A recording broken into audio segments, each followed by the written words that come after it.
Hey, I'm back. What's happening? I just wanted to do a little promo there for, I'm excited. The 24-hour special that'll be coming up next Monday, so it'll be a lot of work and energy, but that's okay. I think I'm up for it. So, good morning, all. Thank you for being here. Good morning, Dorothy. Come on. You coming up? Oh. I'm trying to do my show. You want scritches? You want back scritches? Mm-hmm. Can I do my show? Where's your sister at? Do you mind if I do my show? Okay. I'm going to do the show, okay? All right? We'll go out and play, okay? I did just leave them out, so don't leave her fool you. Oh, poor Dorothy. So, yeah, welcome. Good morning. Welcome to the Normal America Show. So, I have stuff to talk about from last night. Obviously, big events happening in the country. We got the election coming up. Joe Biden's basically calling a lid. He's corrupt. We're seeing more evidence of it every day. Tucker's show should be awesome tonight, where Tony Bobolinsky, Hunter and Joe Biden's former business partners, going to come with recordings kind of proving their corruption. So, big day on that front. Big day with Amy Barrett being confirmed. Now we have another justice. Trump's appointed 3. That's good news. Big day with Philadelphia in my state on fire because, you know, Black Lives Matter is a terrorist organization, as is Antifa. So, yeah, a lot to talk about. However, first, and maybe I should wait a minute, but good morning to everyone. I think, and I want to see what everyone thinks, that this is going to be my new normal time slot, 8 a.m., and I'll do at least an hour every day, and between an hour and 2 hours, depending on if I have to drive for work. If I have to drive for work, probably an hour. If not, probably closer to 2 hours. But I'm thinking every day, 8 a.m. to 9 a.m. is going to be my time slot. It's important for me to have a time slot because places like YouTube do not promote me. They shadow ban me, and no one ever knows when I'm doing a video. So I thought if I do my show every day from 8 to 9, it does several things. One, most importantly, it allows me, when my wife's home in the evening, it allows me to spend time with her instead of doing the channel. Second, it's in a slot that doesn't step on the toes of any of my friends that have independent content because no one's really doing anything this early. Third, I thought that maybe it would allow people that are driving to work in the East Coast. It'll give them something to listen to possibly. And it'll allow people to know that I'm consistently doing a show at the same time every day. So that was the thought. Does anyone, I see you're there, Paul. Does anyone have any thoughts about this? Is it a bad idea? I would still be doing evening stuff sometimes. If I do a debate, if I do a panel, if I do a guest, that would be in the evening. But the actual show, live stream, would be Monday through Friday, 8 a.m. So that's what I'm thinking. I'll mention that again during this show if I get more people. But that's kind of the reasoning behind it. So it does help people in the UK. I didn't even think about that. Yeah. And then, you know, I understand, look, don't get me wrong, live streams are more fun when you're able to participate, particularly with a small channel like me, because we're all a community. It's not like I have 5,000 people watching, so it's hard for me to respond. It'll be easier, or it's easier with being a small channel. So I understand participating's, you know, one of the, you know, fun parts of it, but you'd still be able to catch the live stream on YouTube, at least for now, afterwards. And I'll make sure that I'm getting that stream up on other platforms as well. Yeah, I know that's 7 a.m. Central Time. I do apologize for that. So, but yeah, that's the plan.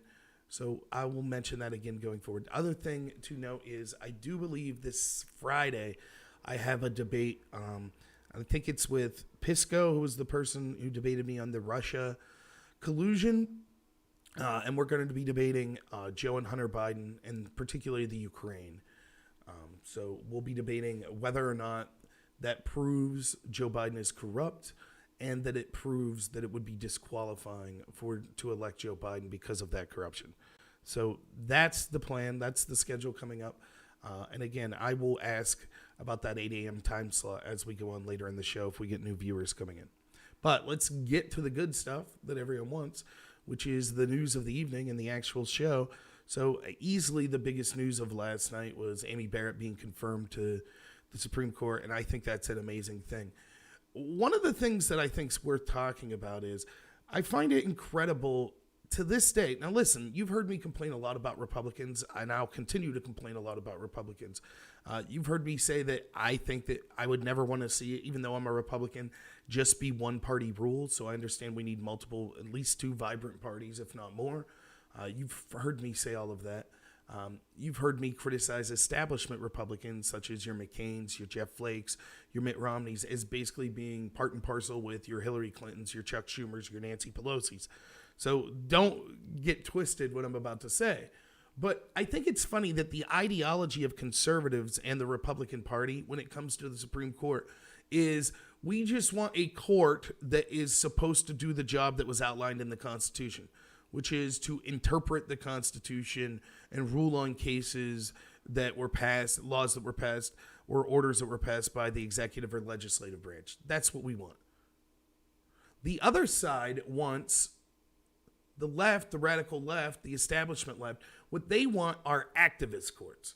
They want courts that make the other two branches obsolete. That's the idea. And I think it's funny. This is kind of something that you see all throughout politics, where you have people on our side that are just saying, hey, we want a fair game. We're willing to talk to everyone. We just want media that gives both sides of the stories. We want social media that allows everyone to talk and to have both sides of the stories. We want universities that allows multiple perspectives in. And it's the other side that's like, no. We demand all of the institutions be 100% for us. That's what we demand. And I just find that, I find it hilarious, and it's never been more evident than watching the Democrat response to Amy Barrett being approved to the Supreme Court last night. Now, remember, there was nothing unconstitutional about what the Republicans did. In fact, to the letter of the Constitution, the president gets to nominate, recommend someone, advise and consent. The Senate votes on it, period. Harry Reid was the one that ended the filibuster. It's still laughable. How bad are the Democrats regretting the fact that they decided to change precedent and end the filibuster for the appointment of judges during Harry Reid's tenure in 2013? This, more than any human being, this justice was appointed, Amy Barrett was appointed because of Harry Reid. It's that simple. There's no other way to look at it. This is his legacy. And the lesson you would think that the Democrats would learn is stop trying to change the rules to corruptly obtain political power, because it will backfire. You would think they would learn that lesson, but they don't care. They're going to continue to do it. They're doubling down. Now they're talking about packing the court.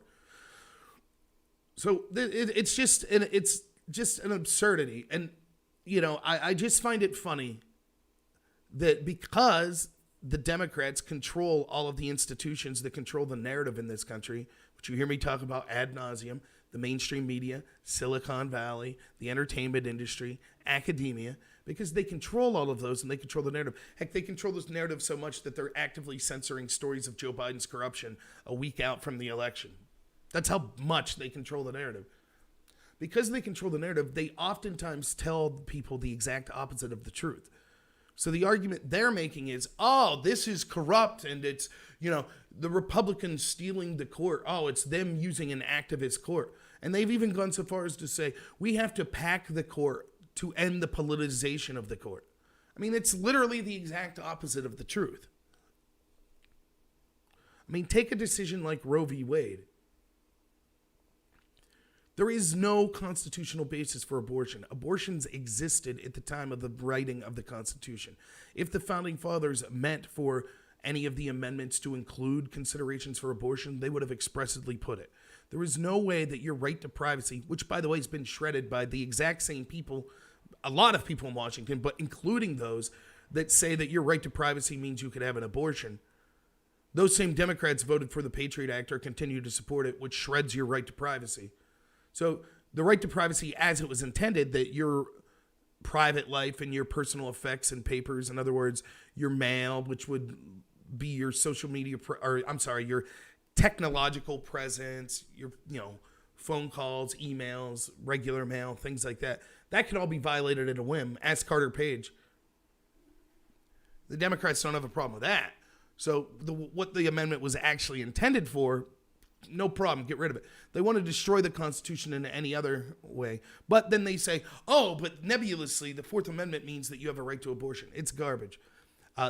Roe v. Wade was a terrible decision. The 92 Casey decision, which sought to relook at abortion, was a horrible decision as well.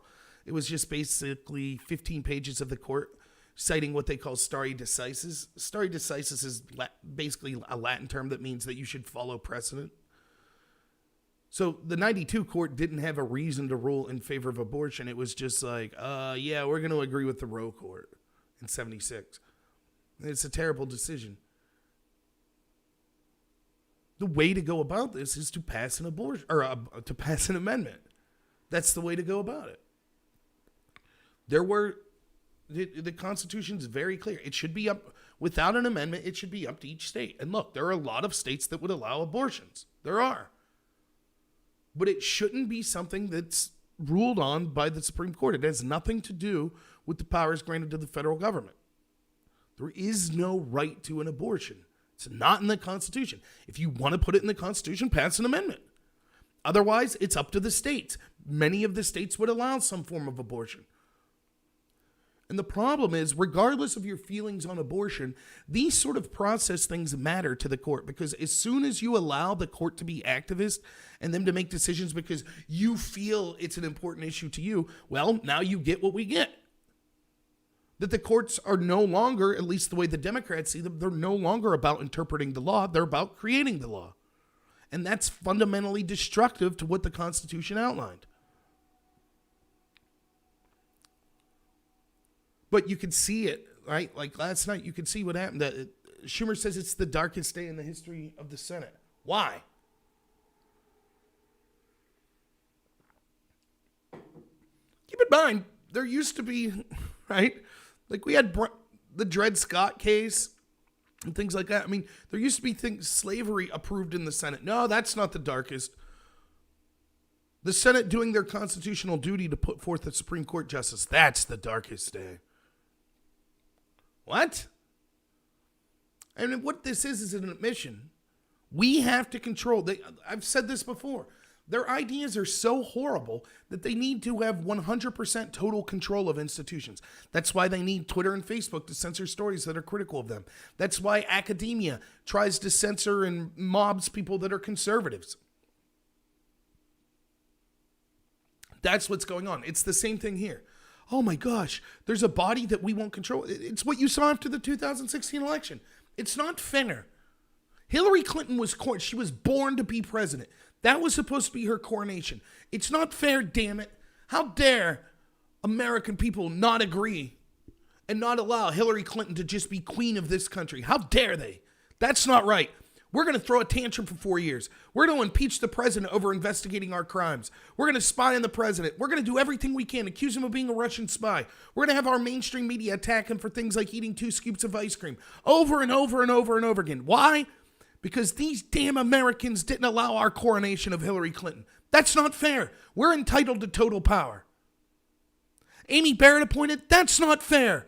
We deserve to have the Supreme Court. Fine then. If you're going to appoint Barrett, then we'll pack the court if we get in there.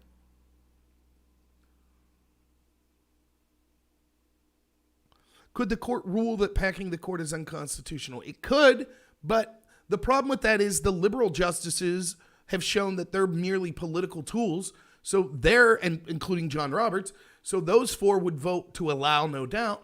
And then if you're one of the other 5, even if you're a conservative, again, this is part and parcel to what I started talking about here. A good conservative justice isn't looking at things via the lens of, is this good for the party? They're doing one thing. They're saying, is there something in the Constitution that says this can't be done?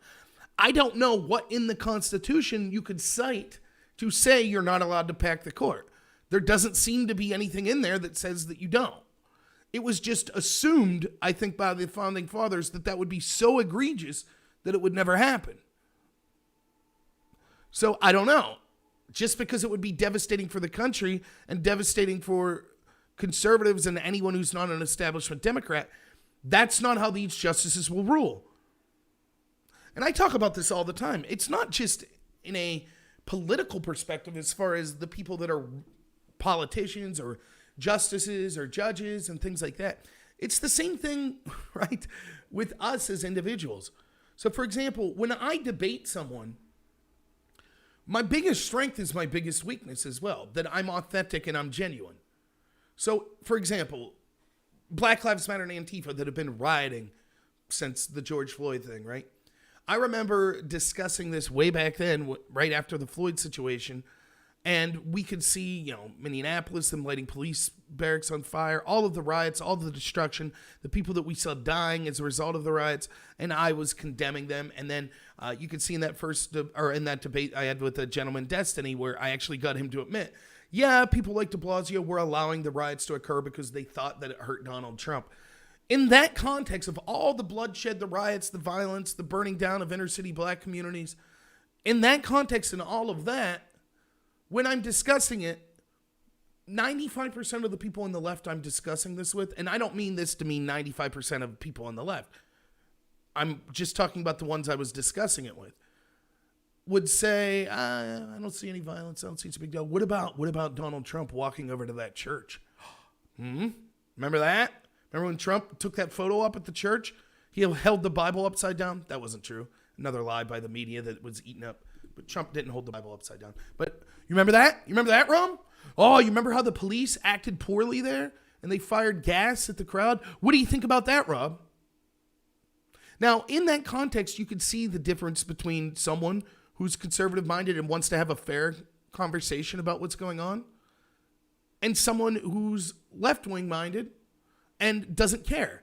They don't mind if they're total hypocrites. They think that the rules shouldn't apply to them. They could do whatever they want. They could punch you in the face and you just have to deal with it. But if you hit them back, you're a monster. That's what the people I was discussing this were saying. And so I had to say, okay, let's see the situation you're talking about. And I came to the conclusion, yeah, that's not good. It wasn't good. I don't think Trump ordered the police to do that.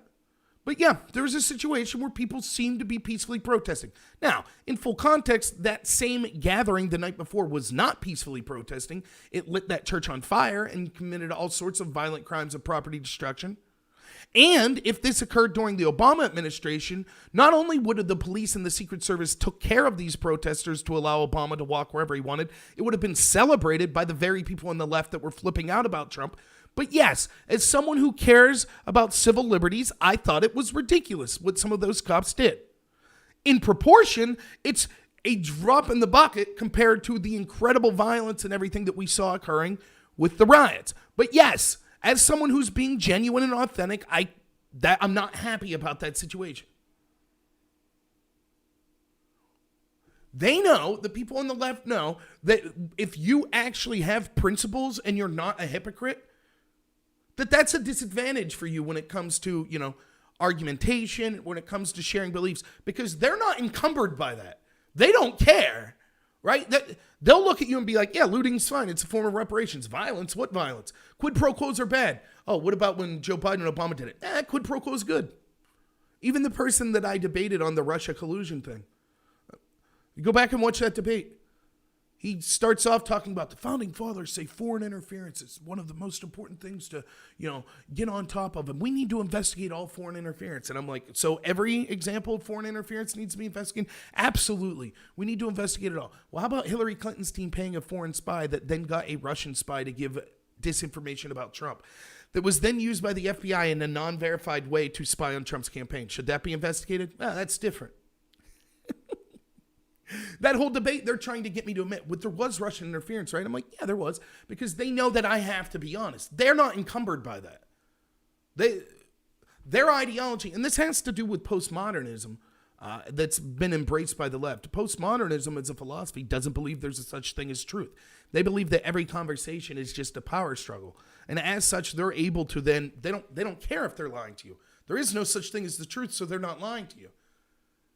It's like you're playing by the rules, right? Like, say you're playing a tennis match and you're standing behind the line and you're serving as if you're supposed to. And when they're serving, they're just standing at the net, spiking it. And they're like, what are you going to do? This is either it's this or we don't play. That's the game that they don't care. They don't, they literally don't care. And so it's the exact same thing you see with the court here. They don't care. They know what they're doing is garbage. They know the idea of court packing is ridiculous.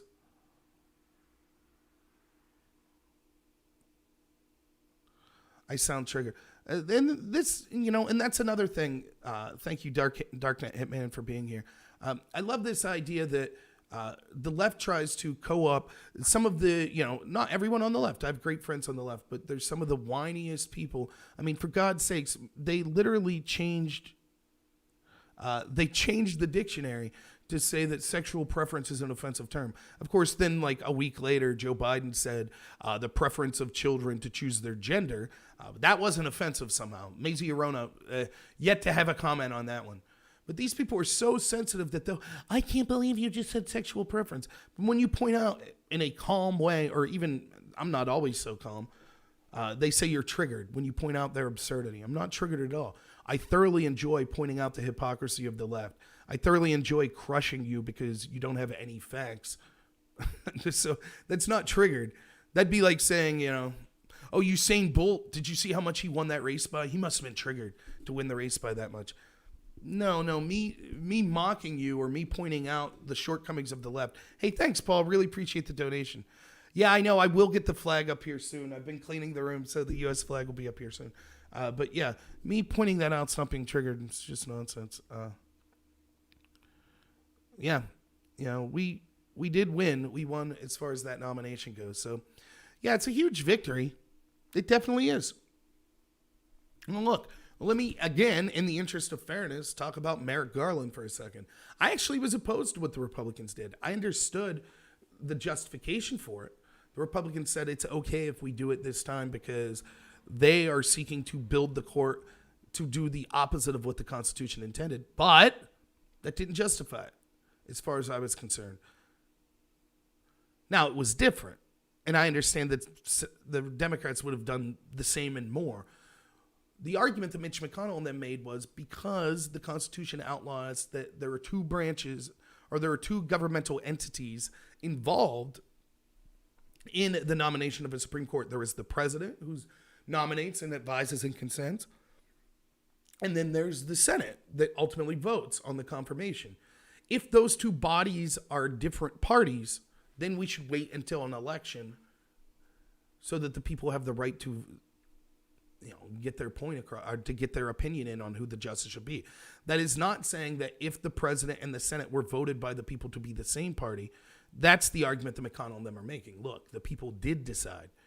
In 2016, the people didn't decide, in effect, because they had one party in the Senate and one party in the White House. This time it was the same. So I understand the differences. But having said all that, I still thought I questioned and I understood the anger from my friends on the left with Merrick Garland.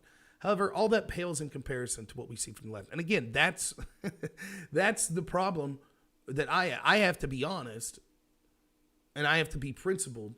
But the people that aren't honest and principled aren't encumbered by that. But I think in the end that good morning, Achilles. Yeah, the Twitch lefties are great, aren't they, D. Gulag? Am I a liberal? No. Trump supporter. So I think, and then Schumer said that it was such a dark day because we were going against precedent. Going against precedent, can you show me in the vaunted history of the Senate when they ever accused a nominee of being a gang rapist? Merrick Garland was weak and a dumb name. I couldn't tell you much about him as a jurist, I'll be honest. Merrick is kind of a strange name, though. But yeah, I think it's funny. And this is, and I had this argument with my left-wing friends. Say what you will about Merrick Garland. Let's, for the sake of argument, say, okay, that wasn't a good thing what happened to Merrick Garland. Not a liberal, but still a beta. I'm glad to hear that, Darknet. There's no shame in you being a beta. No problem. So, but I had this argument with, it's like, oh, well, Merrick Garland happened to, so that justified what happened to Kavanaugh. No, it didn't. The Kavanaugh situation, first and foremost, was about destroying a man's life. Merrick Garland's life wasn't destroyed. When Kavanaugh got at that final moment where Kavanaugh finally gets to respond to everything that the Democrats were doing to him, like that was a moment that was emotional. That was a person who was no longer trying to interview for a job. That was a person fighting for his life. They literally went so far as to question whether or not he should be allowed to coach his girls' basketball team. They called him a gang rapist in front of his wife and children with no evidence. None. Accusation after accusation, weaponizing sexual assaults. By the way, Christine Blasey Ford, who it looks to me like totally invented this story, they even went against her wishes. She said she didn't want her name to be made public. She got this information to Dianne Feinstein a month before it was released. She wanted Feinstein to use the FBI to investigate the accusations against Kavanaugh so she could stay behind the scenes. But it didn't matter. Feinstein was willing to go against the wishes of someone she claimed she thought was a sexual assault survivor because she knew that an FBI doing a quiet investigation wouldn't give them the PR win that they wanted. So she sat on it for over 30 days until the last minute and then brought the allegation forward.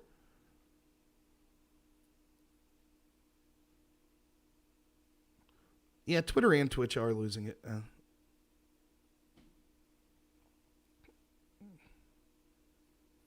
Yeah, and that's exactly, but that's, again, the left doesn't mind that. To them, I mean, there were people saying it at the time. I saw them. I talked to some of them. Not on video, but I was on, like when I was on Above Top Secret and other places, there were people saying, we don't care if Kavanaugh is a rapist. If making up a story keeps him off the court, great. That's how they felt, by any means necessary. And they mean that. So, I mean, one of the accusation about Kavanaugh that I thought was truly mind-blowing, which it's worth rehashing, was after he was nominated, remember like a year or so later then, they came out with new accusations, right? And it was some person that was a left-wing journalist or something that was opposite Kavanaugh in some cases earlier in their career. And this was like clearly a Hillary supporter. And he made the claim that he had now heard that in Kavanaugh's college days, at one point, all right, you ready for this? And this was national news. People called for an investigation into Kavanaugh over this. They demanded that he step down over this accusation right here that I'm about to tell you. Kavanaugh was at a college party and someone grabbed his penis and pushed it into a woman's hands or face.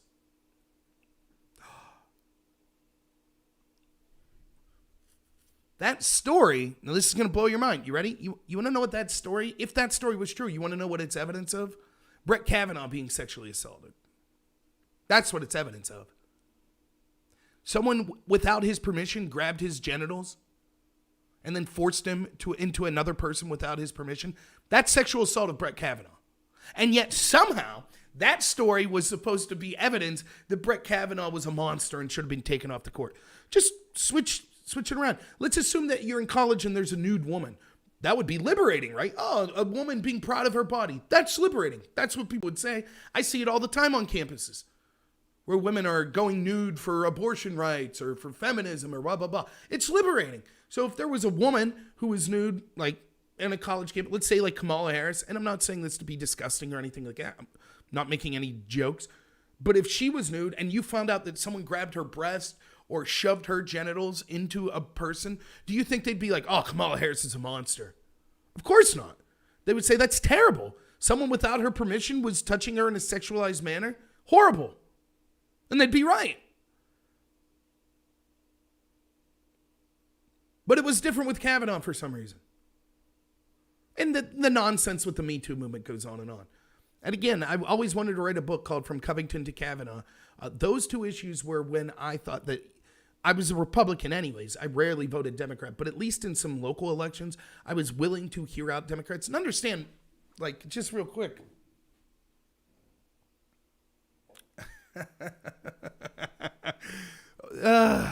That's hard to respond to, Mi's hunger. Or me so hungry. Good morning. I just watched Hunter Biden shave his testicles. Great. I did not see that, nor do I have any interest in it. We'll talk about that, Hunter Biden, in a second.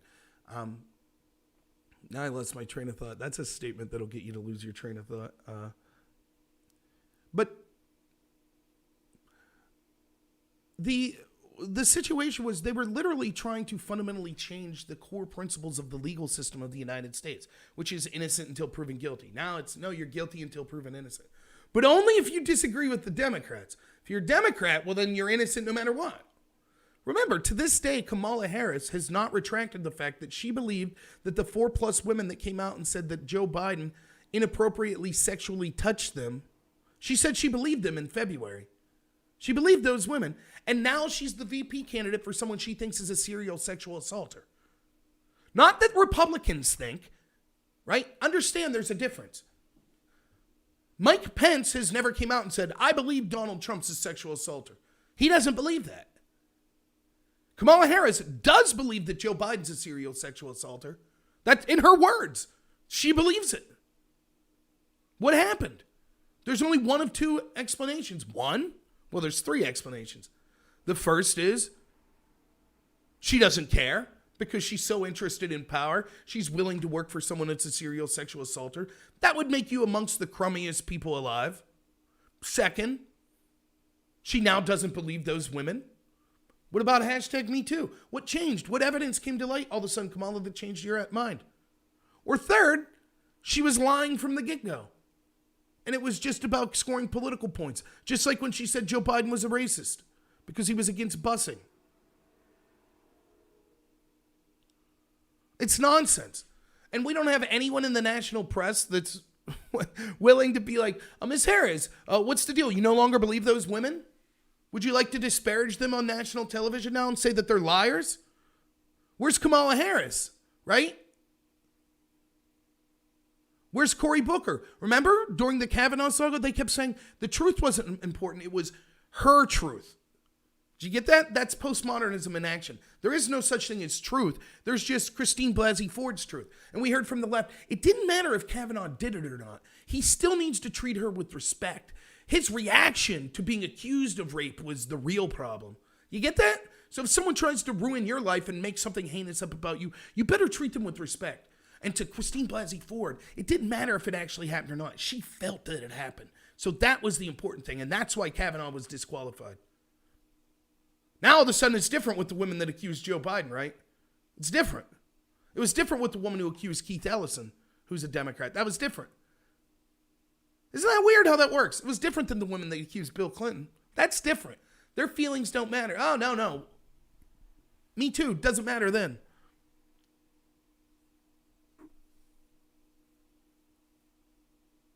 Yeah, I couldn't agree more, Treble.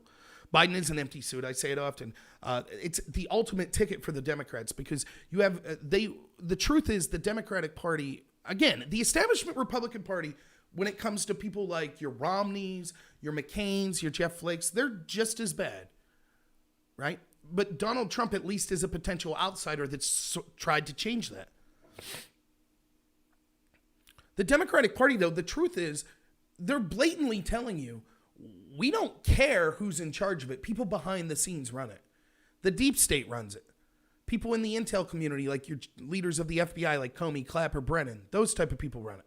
People in the State Department, like your Yovanovitch, Vindman, Kentz, those people run it. Wealthy donors like your Zuckerbergs, your Soros. People in Silicon Valley, right? Or your Bill Gates also. People in Silicon Valley like Jack Dorsey. And a bunch of other unelected people. Those are the ones running the show. That's why overwhelmingly, again, another thing that's the opposite of the truth because the left controls the narrative. But the left wants to make you think, the Republicans are the iconoclast party. They're the party of the incredibly wealthy, of the movers and shakers. That's not true. Overwhelmingly, the most powerful and wealthiest people in this country are Democrat and support financially Democrats. And so what better ticket than a man who's an empty suit and Joe Biden, who I'm not even saying this in a joking manner. I feel bad that he's losing his faculties, but it's clear that he's just a placeholder. Great Douchebag donates. Thank you so much, man, for the $5. He says, Joe Biden believes Bill and Ted's Excellent Adventure was a bogus journey. Kamala Harris says Chuck E. Cheese with a mousetrap. Yeah. I mean, Joe's losing his faculties. And Kamala Harris is the type of person, she's the quintessential corrupt politician that's willing, or I don't even want to say corrupt, she's the quintessential politician's politician. Who, what's the polling say I should be today? I'm for busing today? Great. Oh, tomorrow it says I'm against busing? Sure, no problem. That's who she is. She's totally malleable. All she wants is power. She's willing to say or do anything. So, of course, that ticket's perfect for them.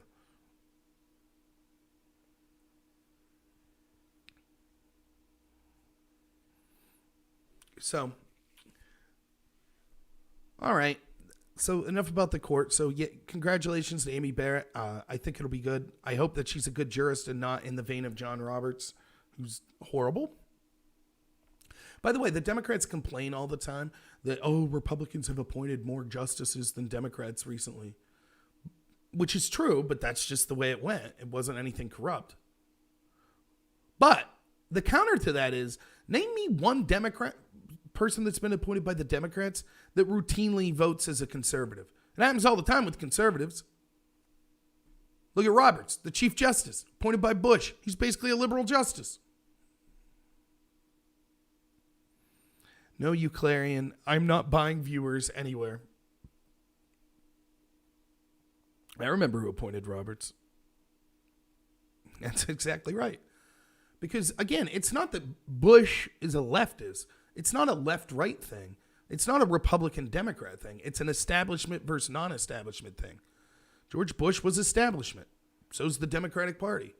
So is it any wonder that George Bush is endorsing them as opposed to Trump? Is it any wonder that John Roberts is basically just a good Democrat jurist? Of course not. Because it's not just Democrat versus Republican or right versus left. It's establishment versus non-establishment.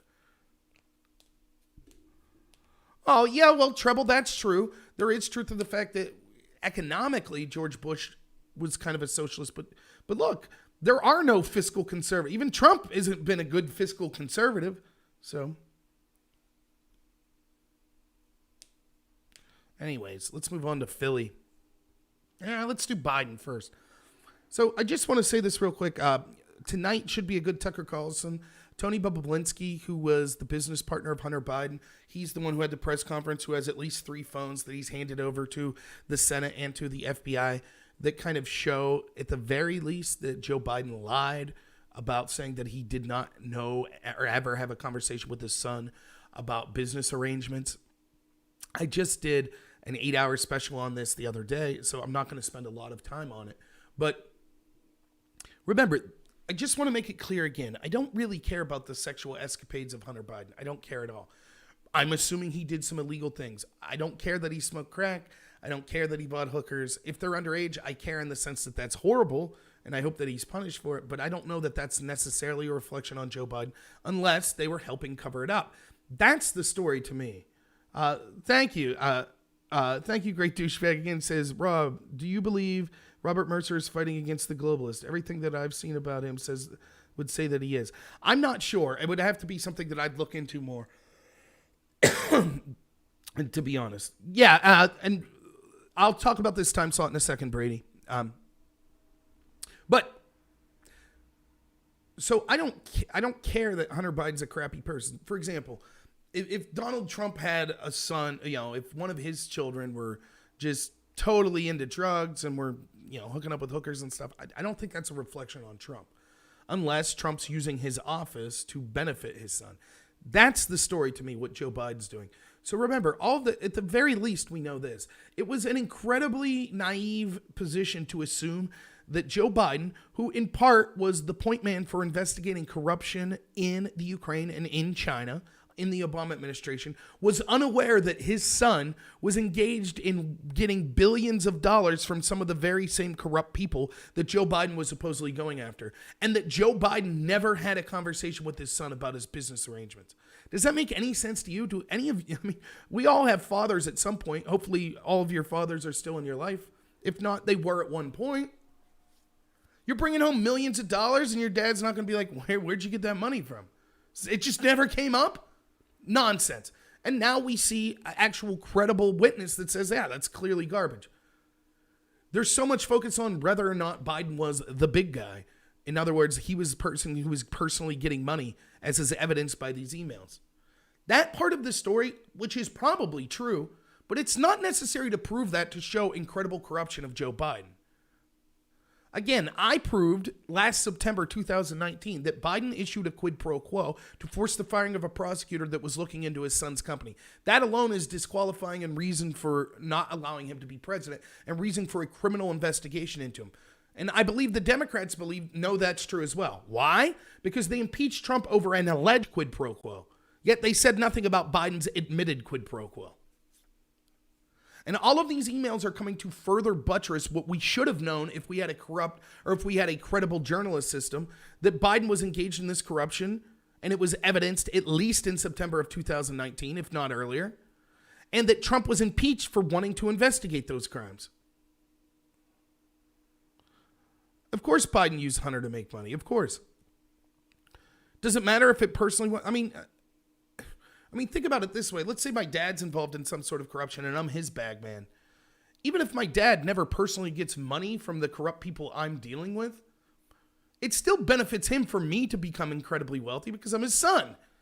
And in some ways, he'll share in the benefits of me being incredibly wealthy, even if the corrupt people never personally handed money to my dad. It's the same is true here. So yeah, it's probably true that Joe Biden did personally get money. He probably is the big guy that got 10%. But even if not, using your position to corruptly enrich your family is just as corrupt. And that's one of the things that I think we need to do a better job of. We get lost in the minutia of, oh my God, Joe Biden personally got money. And then the other side's like, well, we don't see definitive proof of that, therefore no corruption. No, that's just one part of 50 parts of corruption. It's equally as corrupt and basically the same crime to be using your position to enrich your family as it is to enrich yourself. Period. So anyways, we'll see what Tony Bobulinski says tonight on Tucker's show. He's supposedly there for the whole hour. I can't wait. I will be watching that. So now, real quick, some channel stuff. I talked about this at the beginning, but we only had a few people watching. First, I will next Monday, I put a video up that showed this, but I will next Monday be doing a 24-hour live stream. I'm trying to get guests lined up for it. Even if I get no guests, then you just get me for 24 hours. This will not be playing past videos like I did the other day. This will be all new content, 24 hours the day before the election. It will start Monday at 8 a.m. Eastern time, and it will go until Tuesday, 8 a.m. Eastern time. I will be trying to stay up all night. I will be trying to, it'll be a long day, but I think it'll be fun, and I think it's important. I promised people that I would do something like that before the election. It might take me the day before the election, but yeah, that's what I'm going to do. So, one, stay tuned for that. That's next Monday, the 2nd. So, yeah, that should be fun. If you're interested in possibly being a guest, or maybe I'll just do a 4-hour block that's just total call-ins, reach out to me and let me know. Second, this time slot, I think this is going to be the new time slot for my show. As far as my normal live streams, I think it's going to be 8 a.m. Eastern time, Monday through Friday, is going to be when I do these shows. And that'll either go 8 a.m. to 9 a.m. or in between 9 and 10. So it'll be an hour to 2 hour show. It depends on my work schedule and things like that. But there's several reasons for doing this. One is it allows me to spend time in the evenings with my wife when she's home. Second is it doesn't step on the toes of other content creators that I like. I always seem to be conflicting schedule-wise with them. So I think, as far as I know, this is a unique slot. Third, I think that it's good for people, particularly on the East Coast, that will be driving to work. It'll be something that maybe they could listen to while they're driving to work. And also it's good for my friends in England and other places that I won't be quite so late in the evening anymore. And then I need to start doing a consistent time slot because YouTube censors me so much and it doesn't promote me and people don't get notifications. So now 8 a.m., I'll be here. So if you want to watch live. And then the other thing is, if that slot doesn't work for you, remember, you could always go to YouTube until they kick me off and you can see the replay of the live stream. So 6079 says, pace myself. I am pacing myself. I'm not worried about not getting enough rest. I'll be all right. It's one day. So it shouldn't be a problem. If something happens and I can't go the full 24 hours, I'll call in some backup. Don't worry, but I think I'll be fine.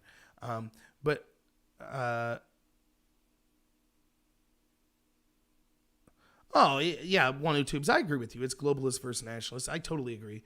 But the establishment just are globalists. They're willing to use the tools of Marxism to achieve that globalism. But yeah, that's why I think I do a great job of defining why I'm a nationalist and the difference between a patriot and a nationalist and why being a nationalist is so important. So, but yeah, so that'll be my new time slot, 8 a.m. If anyone has any opinions on that, if they think that's good or bad. Now listen, that doesn't mean that I won't be doing videos in the evening or I won't be doing short form videos later in the day. For example, this Friday at 6 p.m. Eastern time, I have a debate on the Bidens and their corruption. So there'll still be stuff occurring in the evening. But that show will be 8 a.m. every day. So I'm trying to grow my channel. Please like and subscribe. I really encourage you, if you follow me on YouTube, please, please, please consider going over to D Live as well, or to Twitch, because it's the writing's on the wall. I keep getting emails now. Past live streams I've done, like way back in March, are now getting flagged as inappropriate for children's content because I discuss COVID and things like that. Now, anyone who watches my show knows very rarely do I even swear, let alone say anything that's inappropriate to children or anything. But they're going to kick me off. So please follow me on D Live and other platforms. It's a good question, Lee Nelson. But it's with the same person I debated the Russia collusion hoax, so, which makes it more fun because, remember, the whole way through that debate, they were like, oh, we have to investigate foreign election interference. So it'll be really funny to hear all of a sudden why that's not important. Oh, it's all just a hoax. Rudy Giuliani and Lev Parnas, and it's the Russians. It's Russian disinformation. That'll be the whole debate, so whatever. It should be fun. All right, back to the topics at hand. So, yeah, if anyone has any thoughts on that 8 a.m. time slot, please let me know in the chat there. So, yeah, the other thing I wanted to talk about today was Philadelphia. I mean, it won't end until we as a society makes it clear that we're not going to put up with domestic terrorists like Black Lives Matter. Until then, it won't end. It doesn't matter where you're at. You could be in a big city like Philly. You could be in a small area like Kenosha. It doesn't matter. So for those of you that don't know, yesterday evening in Philadelphia, there's footage of this that you could see. I'm not going to play it, but you could search for it yourself, where an angry black man, I believe it was a domestic call. So they were called for a domestic disturbance, and 2 police officers are there, and and I say angry black man because his skin color matters in this context, because there are riots based on it. He has a knife, and he's basically the 2 police officers are slowly backing away from him. He's encircling a group of cars, and he's charging the police with the knife. And they circle. It's about 40 seconds from the footage of they circle, and he keeps coming at them with the knife, and finally he starts charging, and they shoot him. It's clearly evidenced of a good shoot. I don't know what else you would do. As opposed to Joe Biden's logic, no, shooting a man charging you with a knife in the leg would not work. You'd likely miss and then be dead. Using a taser isn't a guaranteed way to work, and when it's a life and death moment and someone's charging you with a knife, you're going to use lethal force. It wasn't the police that made the situation lethal. It was the person with lethal intent that charged them with a knife. That's what justifies the use of lethal violence to stop him. That person made a choice to try to kill people with a knife. That's what he was doing, and therefore the police officers are well within their rights to shoot back. Now, I don't mind an investigation. Anytime that there's a police officer discharges their weapon, I think that there should be some sort of investigation, and maybe new facts will come to light that we haven't seen. But that's not important right now. What's important is the same people rioting saw the same footage me and you saw. There is no evidence that this shooting by the police was done with racial animus. There is no evidence that it was a bad shoot at all. None. It's clear cut. And this is something that me and many others have been telling you for a long time. The specific details don't matter. It doesn't matter. I think what happened to George Floyd was terrible. I understand the argument. He had fentanyl in his system, and that's probably what killed him. I still don't think it was proper for Derek Chauvin to put his knee on his neck for that long. Period. I don't. And nothing will convince me otherwise. That doesn't mean that's the reason that Floyd died. That doesn't mean that Chauvin should be tried for 1st or 2nd degree murder. I'm not saying any of that. I'm saying I thought the police behaved inappropriately in that position. And I understand the anger, because I felt the anger when I saw that too. Now, we know there's more to the story now. He was not complying. He was saying he couldn't breathe even before then. I get all of that. But still, that's what I feel about Derek Chauvin. However, the truth is, most of the cases that we see riots and things, it's not like that. For example, we saw the case in, where was it? Chicago? Where a person's fleeing the police, a black person's fleeing the police, takes out a gun and shoots themselves. And people just lied. Despite the video evidence, people were like, oh, the cops killed him. In fact, Right beside, you could see in the footage of when the guy killed himself, 2 women standing there that were later seen looting, claiming that the cops shot him when they knew that that wasn't the truth. So it was just an excuse for violence and destruction, and that's the case 98% of the time. What are we supposed to do? What's supposed to happen in this situation? Let's think this through. So there's a domestic dispute. By the way, one of the most dangerous calls that police could be called to, because when you're talking about people that live in a home engaged in violence, it could escalate very quickly because the anger levels could rise so much. So if you talk to police officers, they say one of the scariest calls to go to is a domestic disturbance. What are we supposed to do? Send social workers, right? How would a social worker handled that situation? They just showed up and let's say the guy's using the knife on his wife. Oh, well, please stop that, sir. And then the man with the knife charges the social worker and they what? I hope they're fleet of foot. What are you supposed to do? There are fundamental truth. Look, I say this all the time. One of the great things about the United States is the fact that we are not a country that was founded based on the ethnicity of people. And I know people be like, what about slavery and stuff like that? Yeah, it's horrible. And I'm not belittling that in any way whatsoever. But the foundational principles of this country, which we're always trying to lead up to, were that all people were created equal. It wasn't like England that was for the English or Spain that was for the Spanish.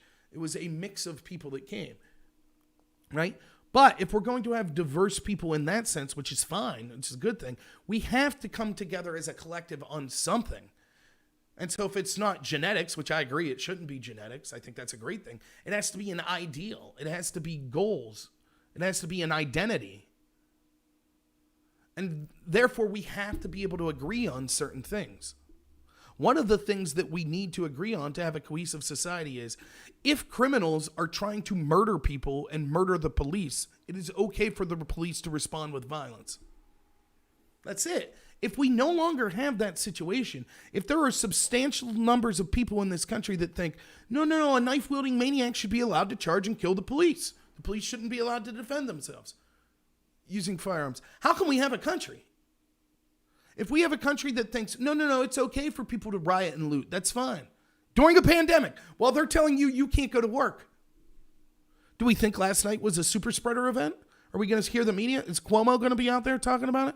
My governor, Tom Wolf, Pennsylvania governor, is he going to be out there talking about how this was a super spreader event? By the way, where was Tom Wolf last night? Is the biggest city in this state burnt down? Where was he? Well, Tom Wolf's busy putting gasoline on the fire. Wolf famously said a few months ago back here that there are 2 Pennsylvanias, one for black people and one for everyone else. And last night in Philly, you got the results of that sort of rhetoric. Good job, Tom Wolf. That's exactly what's happening. When you gaslight people so long, this state's racist and it's out to get you, and the police are all racist maniacs that are just killing you for no reason, well, then don't be surprised when they act accordingly. And by the way, as always, it's not just black people. There are a lot of people that are using this for their political agenda. And let's be honest. Let's just be straight up, right? Yes, there are Antifa people that are doing this for political reasons. Certainly, the communists that are running Black Lives Matter, they endorse these riots for political reasons. But many of the actual rioters, some of them are doing it for political reasons. Some of them are doing it because they believe that all the cops are racist and the cops deserve it. And they're just emotional and angry. But some of them just think it's fun. Some of them are thinking, hey, I want an excuse to rob GameStop. I want an excuse to burn a police car. It's fun. That's where we're at as a society. We now have to pretend that people that want to burn things down, you understand that things like automobiles and businesses and things like that, they don't just magically appear. People work hard for those things. And now we're supposed to accept that the people that just say, nah, I just want to destroy that, have the moral high ground? Ridiculous.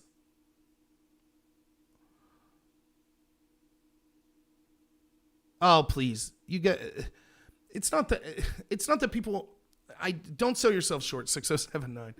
I'm not that smart. I just happen to have a big mouth and like talking a lot, so. Yeah, certainly that's true, James Green. There are racists that hate white people. That's part of the rioting, absolutely.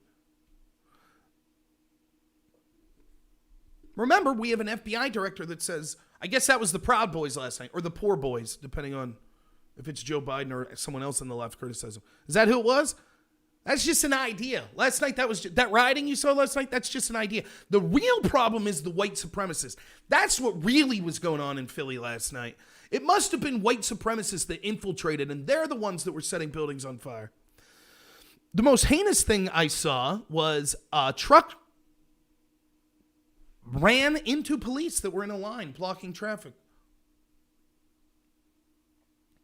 Attempted vehicular homicide on police. I don't know the status of that officer. They may have died. Don't know. But that happened. That's what's going on in Philly. This isn't George Floyd. A knife-wielding maniac charged police and was shot. It's tragic. Listen, I mean this. I truly mean this. I don't care how bad of a parent you are. I don't care if you're a drug-addled maniac. If your kid gets killed in any circumstance, including because they're a bad person who was trying to murder police and they got shot, I feel for you. I do. No one should have to lose their kid, or, that's terrible. Anytime someone dies in violence, I feel for their family. The knife-wielding maniac himself got what he deserved. But the family I feel bad for. I don't take any joy in being like, oh, this guy was killed. It's terrible. Maybe the guy had mental health issues and he needed help. But that's not the police officers did, from appearances, until I see more evidence, were justified in discharging their weapons to stop someone trying to kill them. Thanks, Dusty D, for the donation. He says, no matter what color of your skin, if you riot and loot, then you go down like Old Yeller. I mean, I will say that I am not of the mindset that we should just shoot the people that are rioting.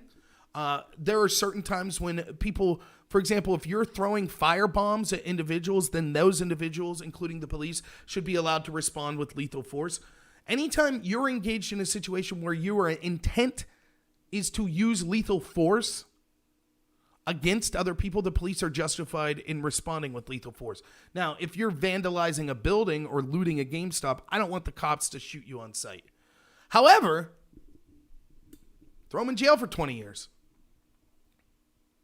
The reason this keeps continuing is mobs will never end until they are met with force. You hope that force is the justified force of the state, in other words, the police. But oftentimes, Democratic mayors or governors tell the police to stand down. That's what we see in Philly. Then, and I'll get to this in a second, but or the police do their job and then corrupt prosecutors choose to leave everyone go.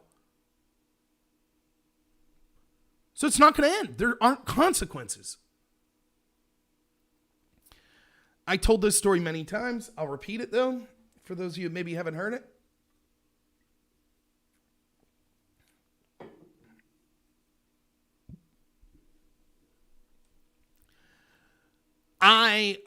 As you know, many of you, if you've watched me know, I have a lot of friends on the left. I was involved in debate as a debater for 4 years, then a coach for another 4 or 5 years. Debate is the most radical left of the left in academia. So I was like an anomaly. I was one of the only people that were conservative minded. But I still made friends with a lot of people in that community. And some of them are still my best friends. Even ones that I would consider radically left. We still manage to be friends. I had a situation arise where one of my friends told me that some of my other friends had contacted him and said that I was an extremist for some of the videos I was doing. And I'm thinking, I wonder what video it was. What claim did I make that finally set people over the edge that I was an extremist? And the claim was when I advocated when Donald Trump said he was going to send the National Guard in to quell riots way back in March. And I was someone who was, I was practically a libertarian. I was against the abuse of state power. I still am. And so these people's point was basically, what happened to Rob? He was against state abuse of power. Now he's for martial law. He's for troops on the street. And I was like, no, let me clarify. I'm not the one who wanted troops on the street. That's the Democrats. They're the ones who wanted it. Let me explain. The best possible outcome from this would have been One, that we didn't radicalize so many people in our institutions such as academia for 30 years as we have. That would have been the best time to stop it. The best time to stop a terrorist is when they're being trained to be terrorists. So that would have been the best. To stop academia, to stop the media from radicalizing people with their lies and with their critical race theory garbage. But that didn't happen. Okay, now the riots are occurring. Well, then you'd like the local police to deal with it.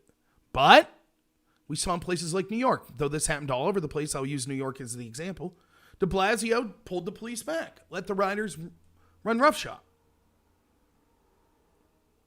And I said at that point, right, then Trump was like, take the National Guard. De Blasio was like, no, I refuse to take the National Guard. So now there's only 3 possible outcomes left. Because the preferable situation never happened. We should have stopped people when they were being radicalized. We should have allowed the local police to stop them when they were engaged in rioting. But we didn't, because Democrats decided, no. So one of 3 things were going to happen at that point, right? 1, just let the rioters riot whenever they want. Well, we can see the death toll is over 43 now as a result of the riots. People will die, billions of dollars in damage. This is going to be our life now? Anytime someone wants to riot for any reason, hey, no problem. Go ahead, riot. That's it? That's life now? That's not a tenable situation, right? Number 2, you send in the National Guard and the troops even if de Blasio doesn't want them. It's not a good option, but it's better than option 1. I'm not a fan of that, and I would be skeptical that it would be abused, but it's better than option 1, right? Option 3 is Rittenhouse. That's option 3. That enough people in an area get fed up that the police aren't defending them, that they say, you know what, we're going to come together, and we're going to arm ourselves, and we're going to take care of it. You can come into our neighborhood, beat us, steal our stuff, burn our stuff down. We'll take care of it. Just like roof Koreans, right? During the LA riots in the 90s. That's what it'll take. It'll take pogroms. It'll take low-scale civil war, factions arming themselves, vigilante justice. That's not a good option. I don't want to see that. I don't want to see that blood in the street. So we only have 3 options. Let the rioting occur with impunity anytime it wants, send in the National Guard and the troops, or vigilante justice. Even though it's not a good option, I choose number 2. That's what should have happened. I'm not the one who wants number 2, though. You know who is? It's de Blasio. It's the Democrats, because they've called Trump a dictator for so long that they're willing to allow their cities to burn, hoping that Trump will send troops in so they could say, see, Trump's a strongman leader, he's a dictator. See, he's using the military against his own people.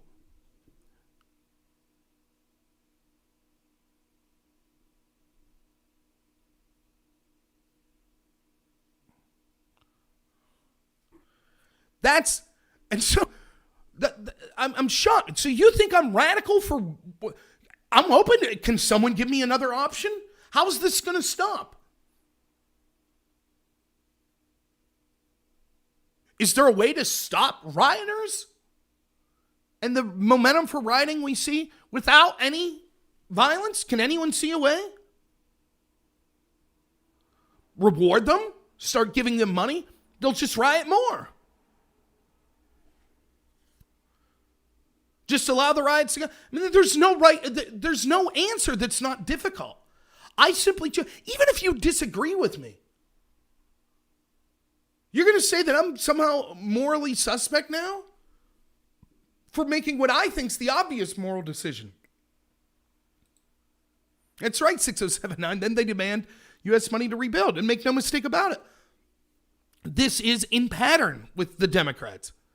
That's exactly what their stimulus bill to COVID was. They've mismanaged these cities for decades, and now they want bailed out by the rest of the country. And so they're willing to hold people hostage that actually need stimulus bills because of the disastrous Democratic policies that encourage the lockdown. So they crush you economically and then say, The federal government needs to give money to people because they're suffering economically, but only a small portion. The majority of it will go to covering up the mistakes we've made in the past in our Democrat-controlled areas.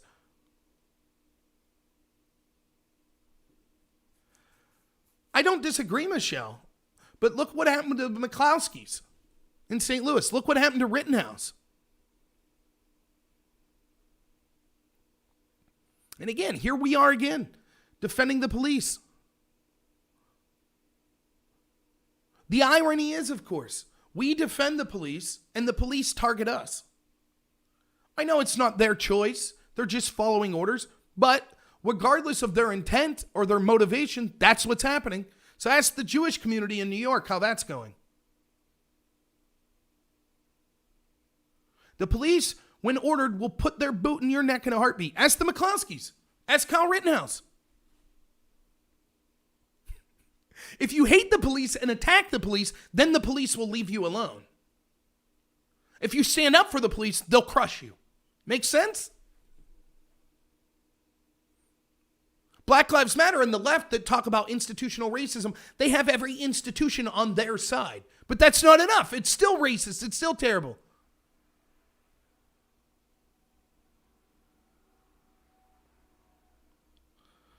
Now, you notice that the riots were dissipating after the Democrats realized, oh, geez, that's not helping us politically. Oh, geez, man, better stop these riots. All of a sudden, no, wait a minute. If these riots were totally organic, why'd they seem to dissipate as soon as the Democrats were against them? Interesting. You think this helps Democrats in Pennsylvania a week before an election?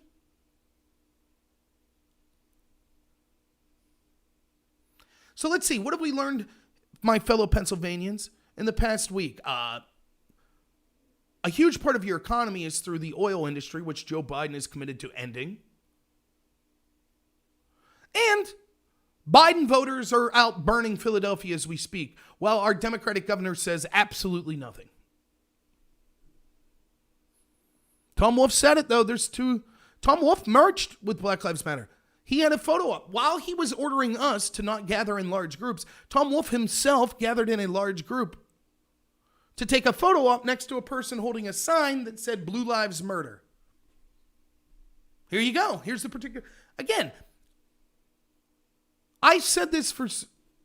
Well, sorry, Mark. I'm going to start doing 8 a.m. shows, so... But again... I've said this, I was one of the only people I heard say this, this was in context of Antifa, but it applies to Black Lives Matter as well. Why am I calling them Biden supporters? Who do you think they're going to vote for? Was it the Proud Boys out there last night? Is that who it was? Or was it type of people that Kamala Harris encouraged a bail fund for, like in Minneapolis? Remember that? Remember when we saw the situation we saw in Philly? We saw occur in Minneapolis, and Kamala Harris and Joe Biden staffers pushed a bail fund to bail those people out. But hey, it's not fair to call them Biden supporters.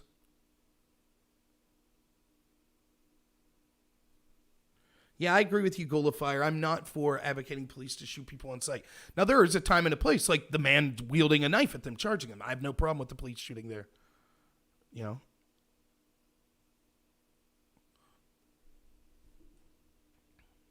But I said this early about Antifa, and I didn't really hear anyone else say this. The danger of Antifa, and it's the same with Black Lives Matter, it's not that there's a lot of them or that they riot or they're willing to use violence. That stuff's bad, but that's not the real thing that makes them dangerous. Because you could say that of other groups as well. You could say it of the KKK. Horrible people, horrible ideology, willing to use violence. Their history's shown that. The neo-Nazis, right? But the real thing that makes Antifa and Black Lives Matter dangerous is they have institutional support. In other words, people that are powerful are supporting them. The KKK, there is no one in any position of power in the public space that's willing to defend the KKK or support them. No one. At all. It's a joke. I've told this story before. I remember being young. I live in rural Pennsylvania. The KKK, the Punxsutawney, I don't know, you probably won't know this if you're not from the area. Punxsutawney, which is where the groundhog is for Groundhog's Day, There was a leader of the KKK that lived in Punxsutawney, and it was a little town around here called Brookville. I remember being young, and my grandparents were in a nursing home there. And I remember driving by the courthouse. I was riding, obviously, maybe 12 years old, 14, going by the courthouse, and the KKK was protesting. They got a permit to protest on the courthouse steps in Brookville, and there were like 6 of them. Now, this is a town that I would say is 99% white, rural Pennsylvania. 6 of them were protesting on the courthouse, and across the street was probably 100 people screaming at them, almost everyone white. Even here, the KKK is laughed at and mocked. Get the hell out of here. No one in polite society. Yet Antifa, they don't exist. It's just an idea. The name says anti-fascist. They're anti-fascist. That's all they are. Right, Don Lemon? Right, Cuomo? Isn't that what they said? Black Lives Matter. They're a great organization. Ask Nike. Ask Amazon. Ask PlayStation. Ask any of these corporations. Black Lives Matter, yay, they're great. That's where the danger lies.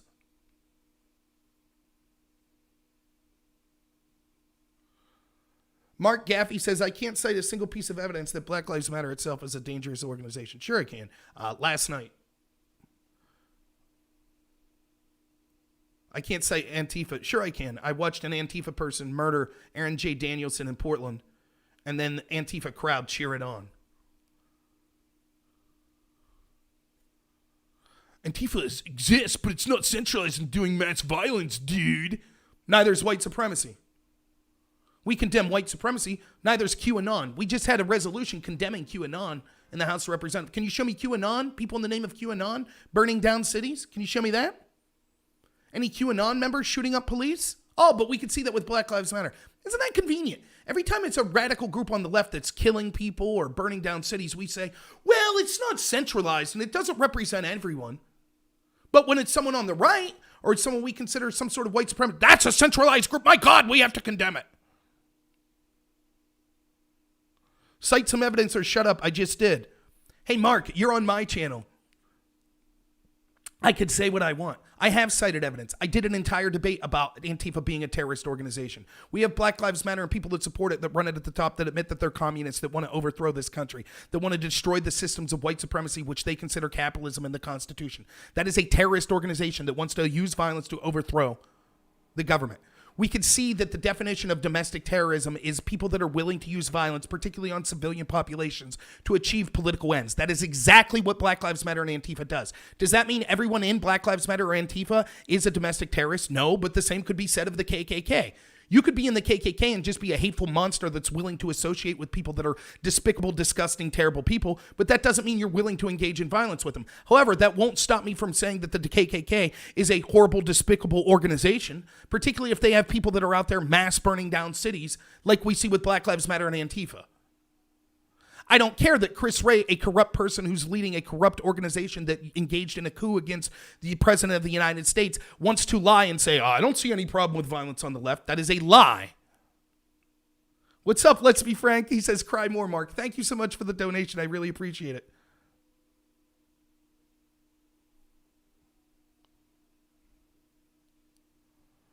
Wrong.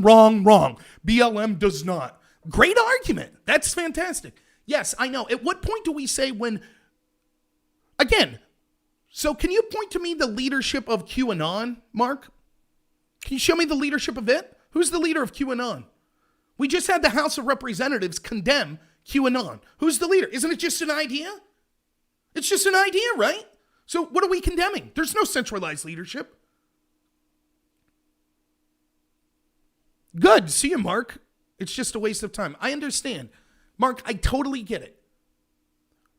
This is often the case with people. You make excuses for the violence. You ignore the fact that we see radicalized groups that are engaged in terroristic behavior to achieve political ends. Thank you, Michelle. I really appreciate it. Thanks for the donation. You make those excuses, and then you have no argumentation, just like the person I debated on Antifa. If the Tea Party, which wasn't a centralized movement, had so many people burning down cities, fighting with police, murdering people that disagree with them politically. I highly doubt, Mark, that you would be like, hey now, let's not criticize the Tea Party. Sure, there's just a bunch of people within the Tea Party that are engaged in terroristic and bad behavior, but we don't want to criticize the Tea Party itself, right? Correlation isn't causation. Would you say the same thing about ISIS, Mark? Not everyone in ISIS straps bombs to their chest or kills innocent civilians. And it's really a fractured group. Although there are so-called leaders, oftentimes it's splinter cells that are operating on their own. So we can't really say that ISIS is a terrorist organization. Right, Mark? Isn't that right? It's just people, correlation and causation is different, you know? It's just people that are engaged in bad behavior that happen to be in that group. But it's unfair to criticize ISIS, right? It's so dumb. And everybody knows it. Everybody knows the truth of this. It's something that the left does is they hide behind semantics. Again, Joe Biden, Antifa is an organization that has used violence.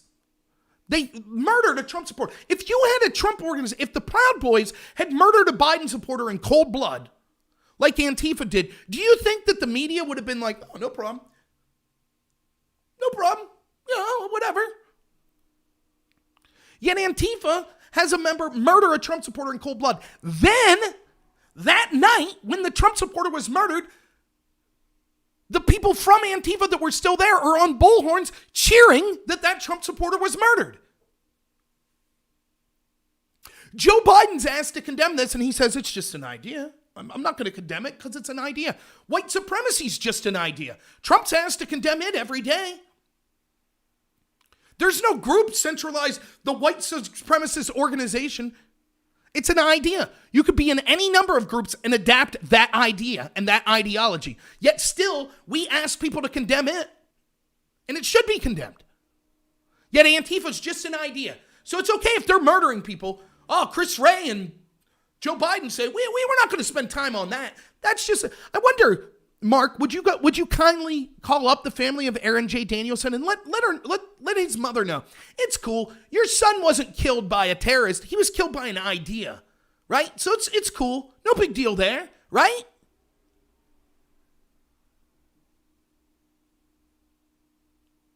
It's nonsense. Again, I had a debate about Antifa, Black Lives Matter. It's analogous. In that debate, I did with a woman named Demon Mama.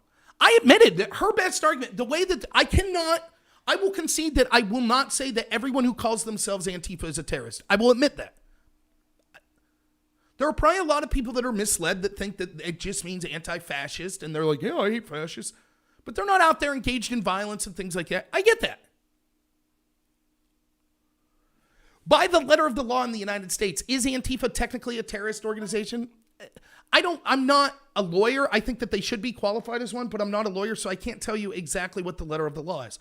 But as to the question of, are they in fact a de facto terrorist organization? Of course. Again, the definition of domestic terror is willing to use violence, particularly on civilian population, to achieve political ends. It's exactly what Black Lives Matter and Antifa does. Does that mean that everyone in the organization does that? No. But at what point do we see cities burning down before we could say, okay, for example, the Princeton study that was used to defend Black Lives Matter said, well, actually, the majority of Black Lives Matter protests have been peaceful, which I agree with.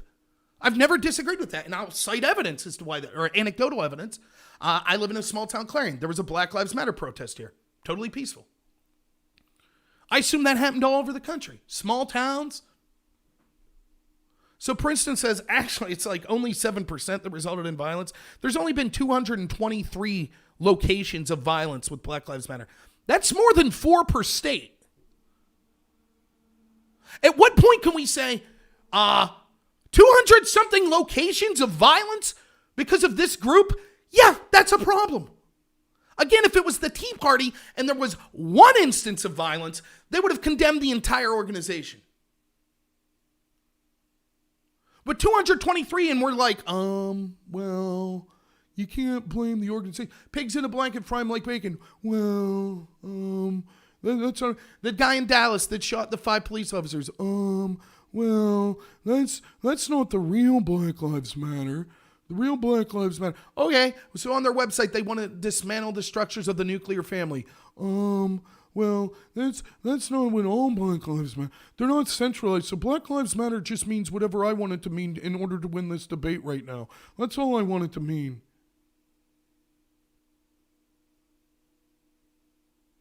That's right, Ghoul of Fire. There's absolutely evidence that they stalked Danielson. I'm not even going to use the killer's name.